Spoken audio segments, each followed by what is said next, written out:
Okay, I think I set that up right. Good morning, everybody. So today I'm going to talk through mostly the stuff that you guys are talking about at the end of your lecture today. So I'm going to talk about some like pi versus sigma bonds, and then we'll talk about hybridization for a little bit. We'll do our quiz in the last 15 minutes of the class. So let's, oh, actually, you know what? Okay, let's get started here. I realize I need to set that quiz now. So you guys,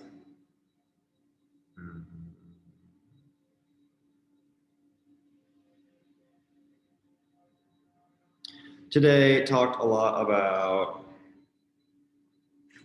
pi versus sigma bond. So I'm just going to take a minute to kind of slow down and go over what that is.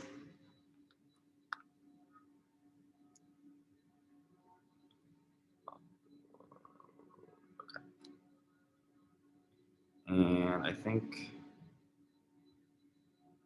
that quiz should exist now. Okay, great. Okay, sigma bonds is really just a fancy word for a single bond. Let's go. So we think of it like a bond line structure like this one here. These are all sigma bonds.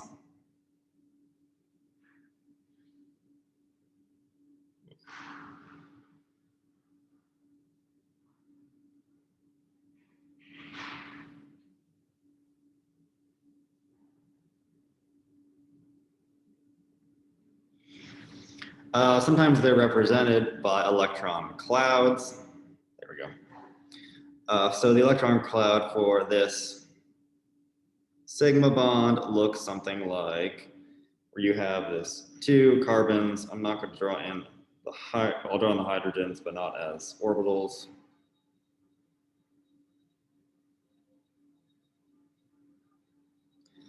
And then we get these kind of 2 big balloon-looking things that are touching.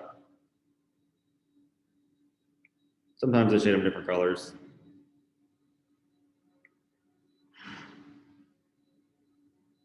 But you guys probably saw something like this in your class today. So the symbol for sigma is going to be, a little rough on this. It's like a 0 with a little line coming off of it. And it's kind of what you think of like as your planar bond between the molecules. We normally just draw it as a line.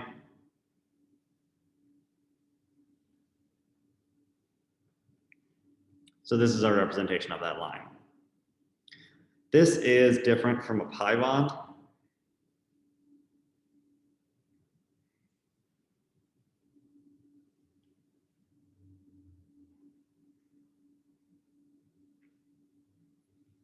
You can kind of think of it as your double or triple bond.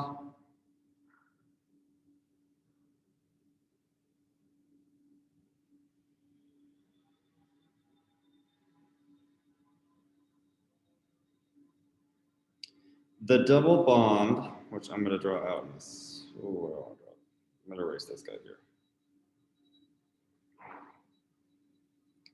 Is going to be made up of 2 different parts. So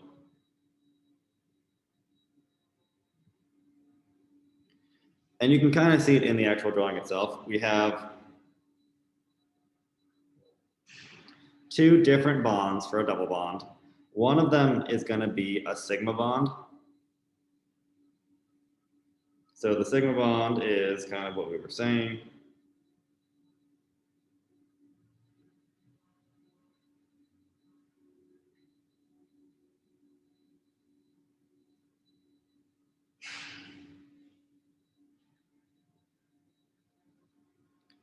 Well, let's fill this in red.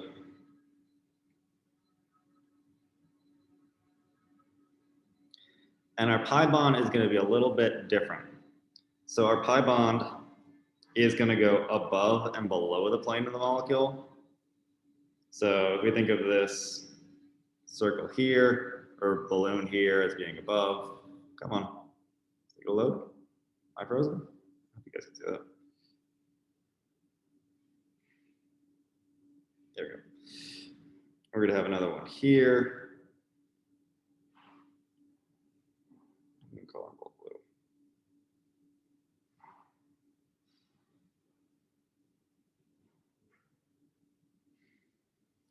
And I'm not going to get too much into the specifics, but essentially the color is going to represent an electron.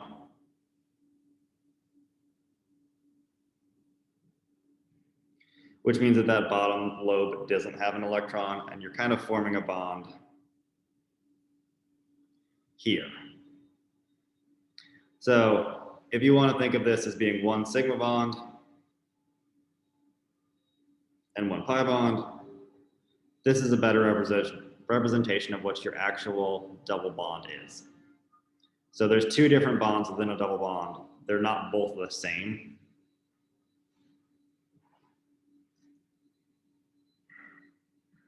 Okay, let's talk a little bit about triple bonds.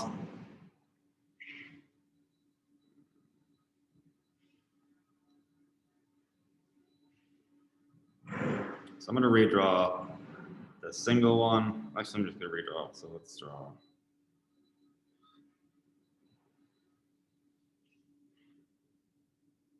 These three here. So our sigma bond is kind of what we think of it just as a normal bond. It's going to have an orbital here, an orbital here. We got a bunch of H's coming off of it.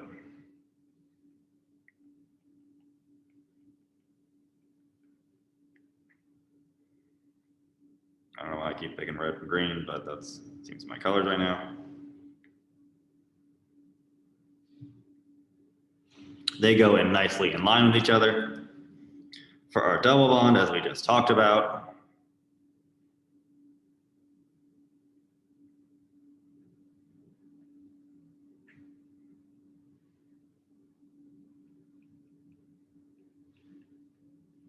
we are going to have one sigma bond still.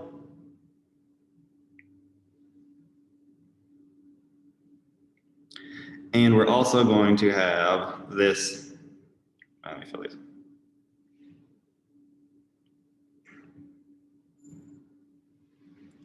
Second pi bond that goes above and below. The electrons are going to find their way to be in the same position. So we're going to put that electron both on top so that we can make this bond here. So that's our two bonds for a double bond. A triple bond is really just two double bonds. So it's going to be a sigma bond and then two of these pi bonds. And it's going to look something like this.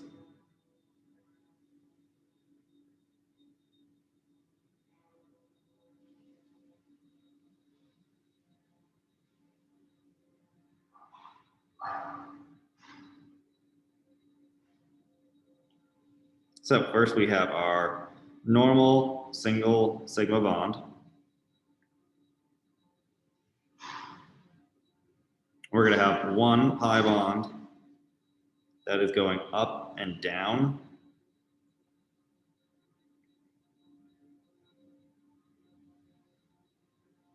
And then we're going to have a third one that is going to be going in and out. So 90 degrees perpendicular to what we had with the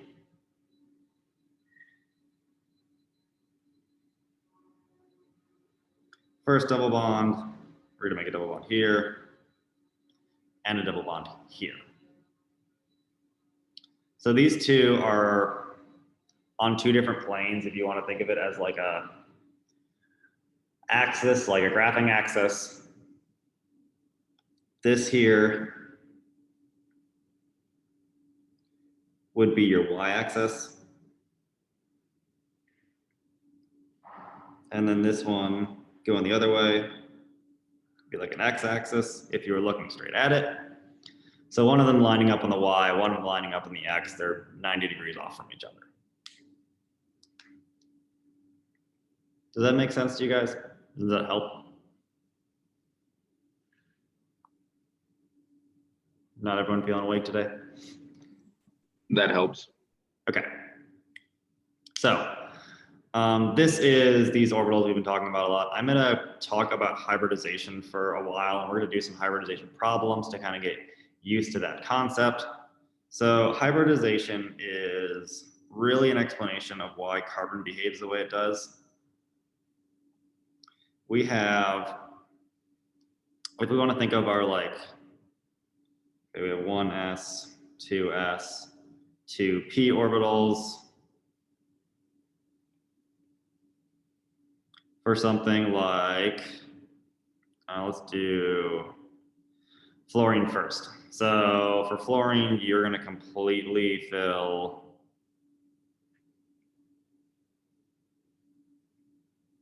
up to here, based on the number of electrons it has. And then when we think about drawing these, typically we kind of ignore, we only deal with the highest level. So this is the 2, S and P are both in this that's the eraser.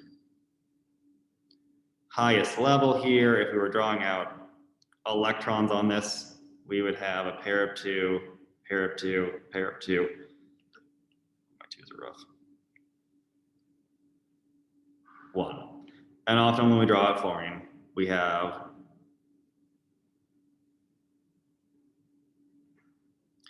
these sets of lone pairs, and then either one by itself, or you'll see it with an extra electron here and it's a negatively charged. But typically when we think of fluorine, fluorine can make one bond. It's got this one left over by itself with these 3 that are already bonded. If we move to oxygen,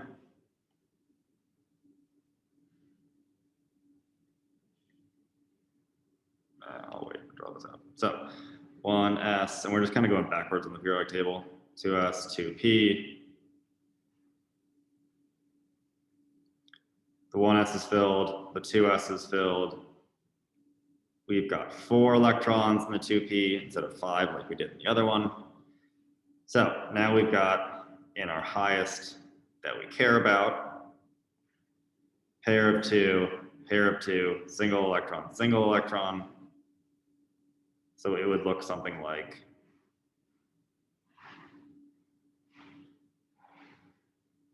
this here, which makes sense. Oxygen can make 2 bonds. So now we have 2 of these, electrons by themselves, and then 2 pairs of electrons.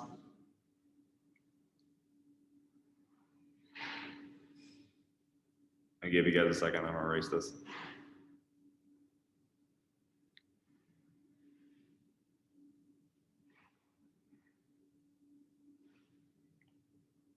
Nitrogen.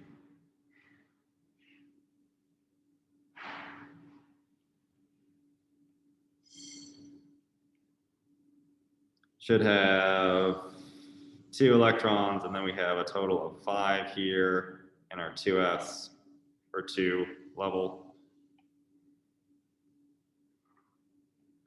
We're gonna have a pair of 2, 1, 1, 1. And if you think about nitrogen, nitrogen makes 3 bonds typically. So we get this orientation. And then when they were doing this, they got to oxygen, or not oxygen, they got to carbon.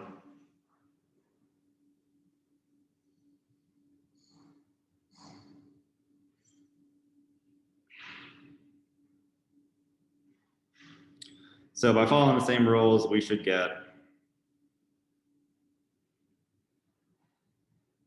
this, which would equate to a lone pair, a single electron, and a single electron. And this is problematic because this is basically would say the carbon makes 2 bonds and has a lone pair. And that is basically not what they observed at all. So they came up with this concept of hybridization to try to correct this, because clearly this isn't what carbon does, so they basically kind of hit a wall. And what the concept is, I'm going to get rid of nitrogen here.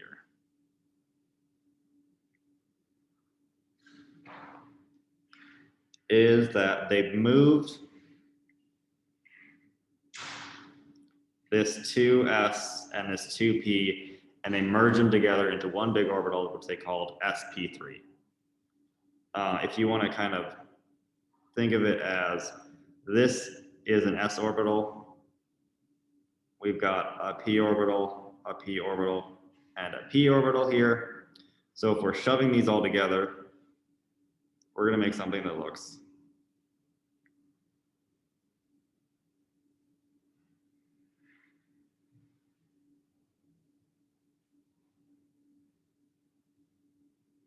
like this, where now we have our s,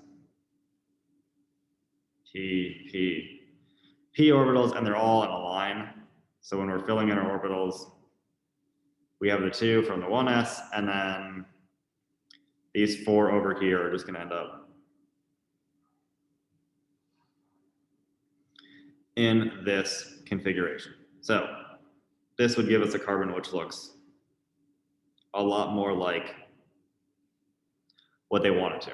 So this was kind of their rationale for what's happening, is that this orbital is merging together. And a couple of different reasons you could think of it. Electrons generally don't like each other, so if there is empty space, they wouldn't want to pair. But I won't get too much into that. So when we think of an sp3 carbon, it's really just our single bond. So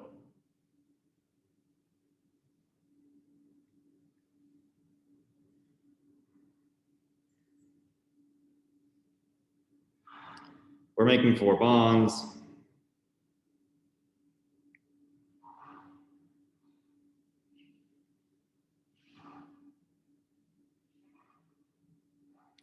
Each of these should be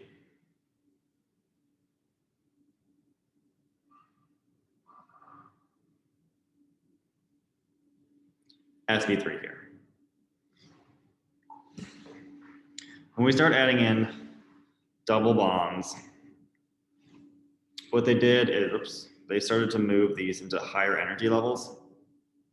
So I'm going to redraw this sp3 here.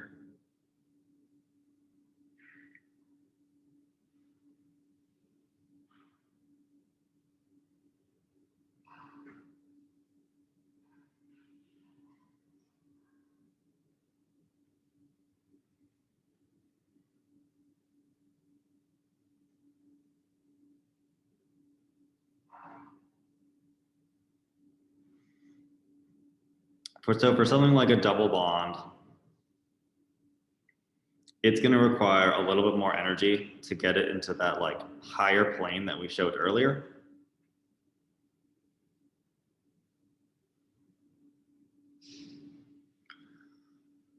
So what they did is they came up with the concept where they're going to move one of these orbitals at the end and kick it back up to where it was before. So if we think of before, we had 1 or 2s and then 2p orbital. For a double bond, they came up with this concept that it would need more energy.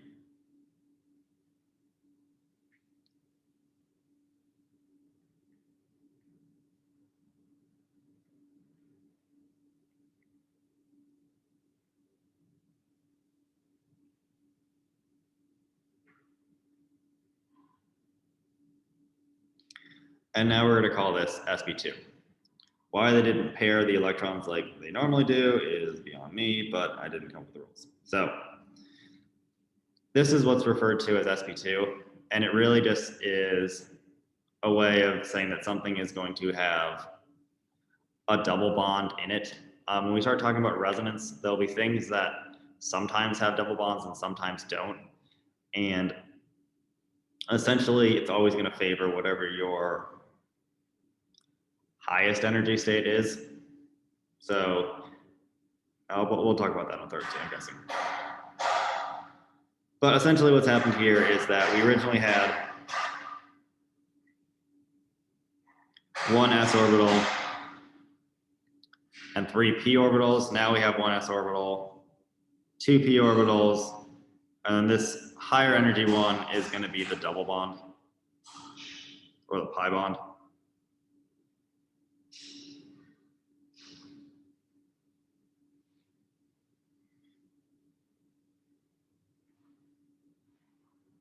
I'm going to delete this. So if we take a look at a molecule,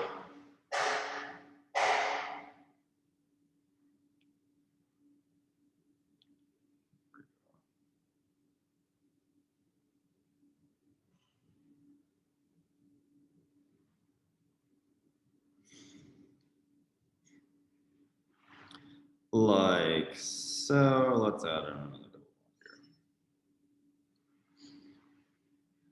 As we kind of said, most of this is sp2, sp3, and for this one we have some double bonds, and there are some parts that are going to be sp2. So I'm going to draw a few arrows, have you guys just pick out which ones are sp2, which ones are sp3.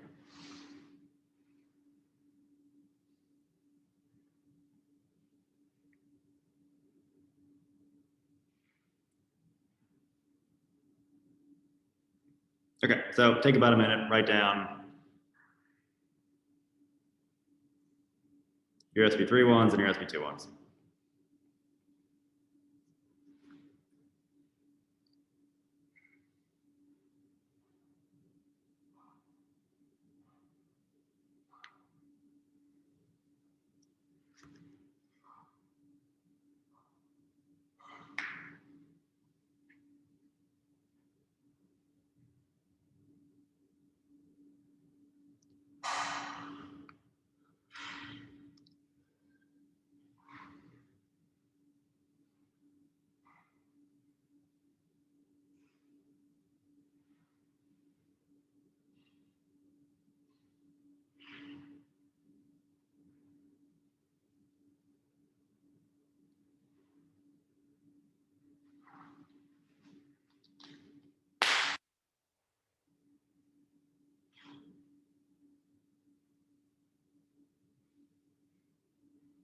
All right, so which ones are sp3?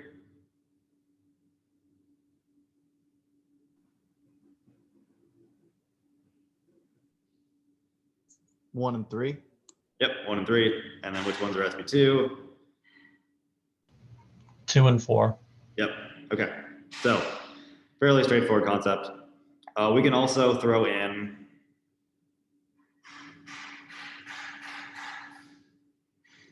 some different heteroatoms, and it's going to follow the same concepts for the most part.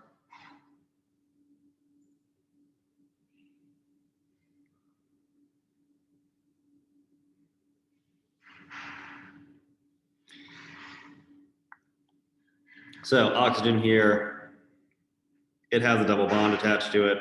That's going to make it sp2. For the exact same reason that up top here, we got a carbon with a double bond on it. That was sp2. This oxygen down here, I'm going to make it in blue. This one just has single bonds on it. And you can kind of count those lone pairs as like more single bonds if you want to. This is going to be sp3. Same thing with this nitrogen over here. It just has single bonds. It's going to be sp3 again. So same concept as carbon, just you could throw it in with oxygen or nitrogen also. Okay, sp is really more of the same.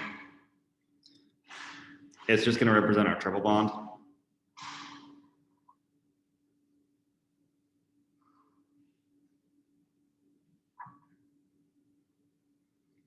Because we need to make 2 pi bonds, as we talked about earlier, a triple bond is equal to 1 sigma bond and 2 pi bonds, the ones that are above and below the plane. We're going to need 2 of our p orbitals to be in that higher energy state in order to make those pi bonds.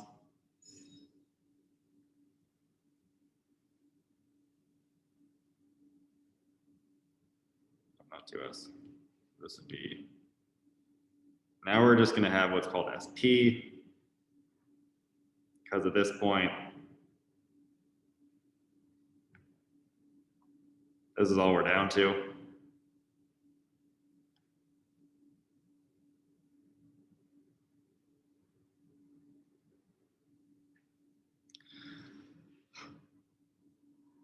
And that's what an SP configuration is, just a triple bond. There are some other options that you might see at some point. So something like, oh yeah, we can also throw this in with like nitrogen. So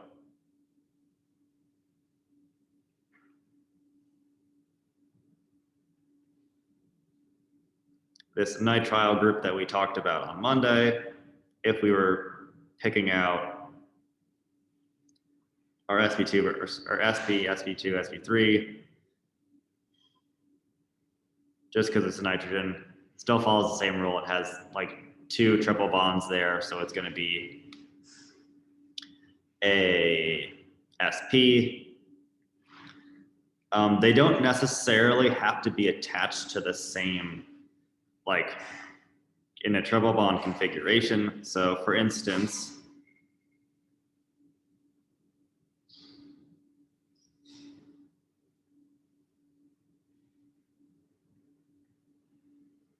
if I have something like this here,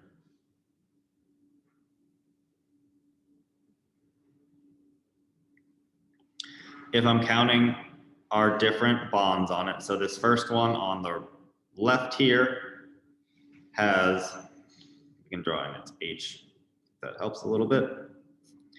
So it's got a bond to a hydrogen, bond to a carbon, and then a double bond. So that's 3 of those sigma bonds and 1 pi bond. So that would be an sp2 center.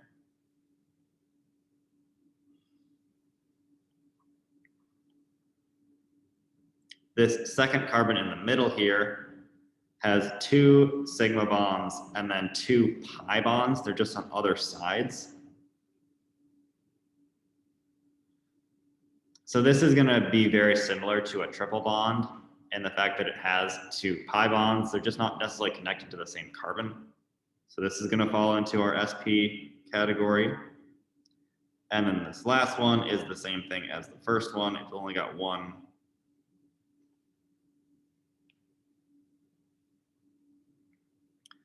pi bond attached to it, so this would be sp2 again. Does that make sense to you guys? You can kind of split a triple bond depending on the direction you're going. Yes. Okay, so I'm going to drop a molecule for this. We'll do a couple of examples on this and then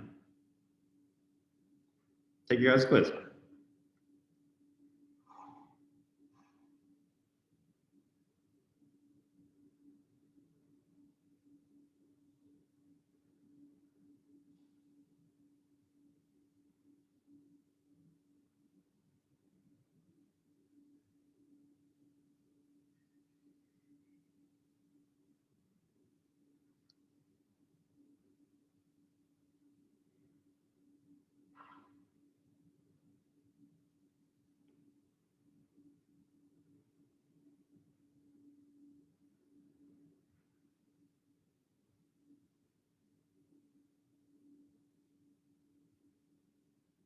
Okay, so take a few minutes, go through this, write out your SP versus SP2 versus SP3s for 1, 2, 3, 4, and 5 here.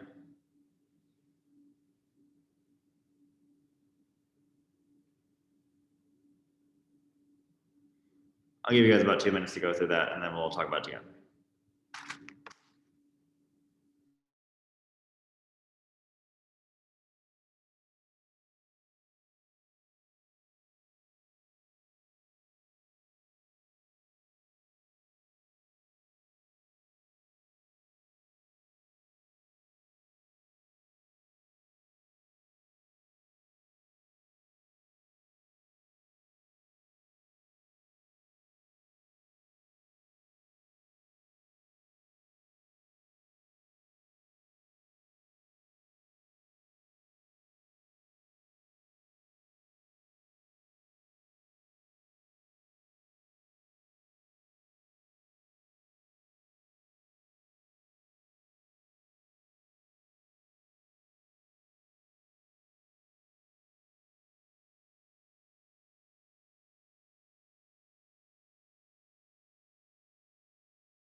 Okay, great. So what did everyone get for 1?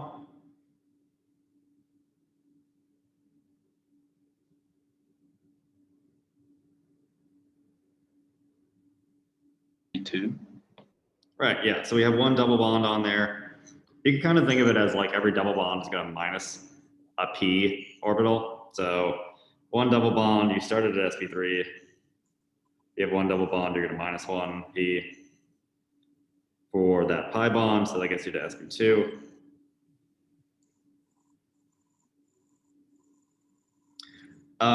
What did you guys get for number 2? SP. Right, so we have a triple bond, which is basically 2 pi bonds. So you could start with your sp3 and you're minusing 2 pi bonds, so now you're at sp. 3, SP2. right? There's 1 double bond on that center. It's on the right there. 4, SP3. right? sp3, and then 5.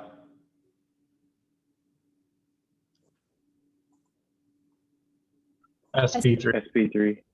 Yep, sp3 again. Okay, so it seems like you guys are getting a hang on this. Do you guys have any questions on this? Can you go over real quick why 5 is sp3 again with the oxygen? Yeah, so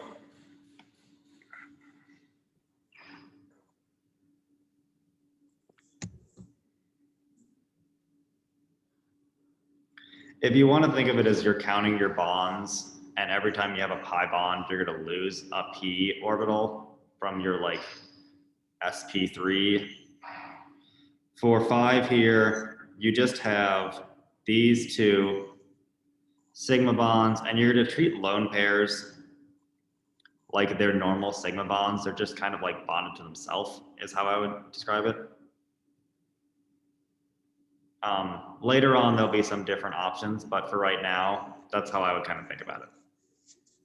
Does that make sense? Yeah, thank you. You're welcome. Anybody else?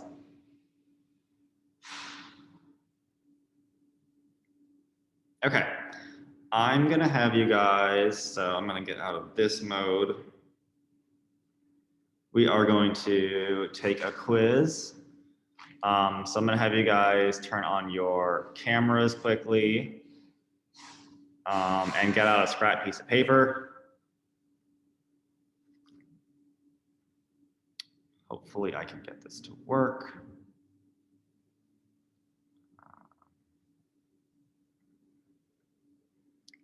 Can you guys all see this? Is the whole thing showing up? Yeah. Yep. Okay. So you guys have about 15 minutes to go through this. We're naming functional groups. So same thing we did on Monday. Fill in your 10 functional groups, take a photo with your camera, and there should be a file in Canvas called quiz1, so you can upload it straight to that. And when you're done with that, you're welcome to exit the room.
Matthew, is 6 pointing at the oxygen?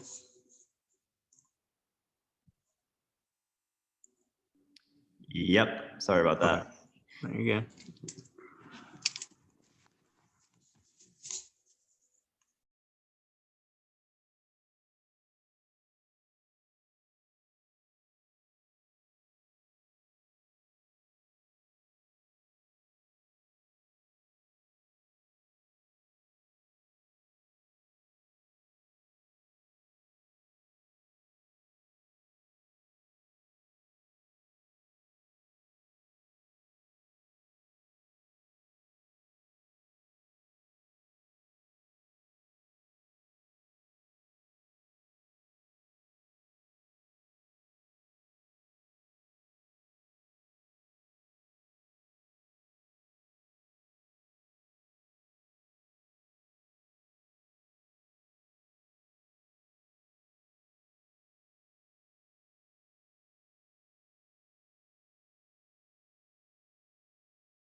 And you just want us to take a picture with our phone and upload it, right? Is that okay?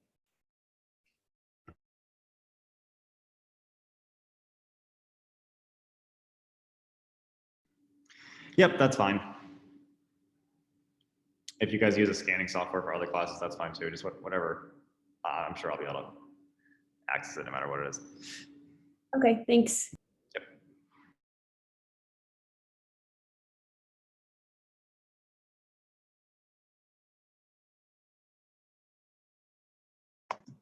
Are we going over it right now, or are we just gonna leave afterward?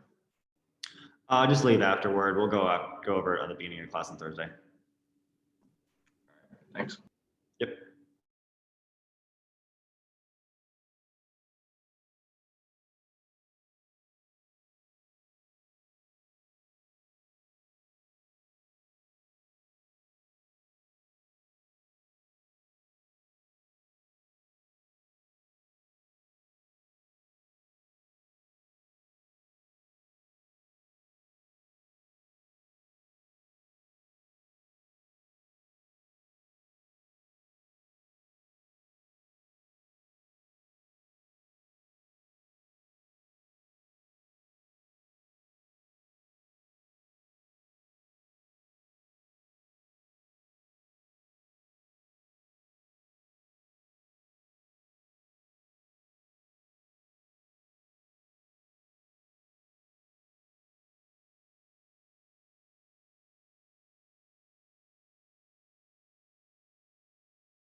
Do we have to put the orbital stuff too as well? Or no? Oh, what did you say? You're mute. Sorry, just the functional group? Just a functional group, right? Yep, Okay, cool. Thanks. no problem.